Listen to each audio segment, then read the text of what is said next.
توفي قبل قليل اللاعب البرازيلي الأسطورة بيليه. وفي تدوينة على الفيسبوك كتب كريستيانو رونالدو: تعازي الحارة لكل البرازيل وخاصة عائلة إيلسون أرانتس دو ناسيمينتو. هو مجرد وداع للملك الخالد بيليه لن يكون كافيا أبدا للتعبير عن الألم الذي يعانقه عالم كرة القدم بأكمله حاليا. مصدر إلهام للعديد من الملايين، مرجع بالأمس واليوم وإلى الأبد.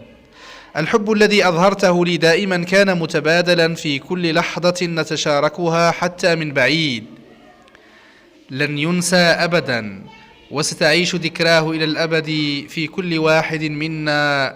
نحن عشاق كرة القدم. ارقد في سلام الملك بيليه.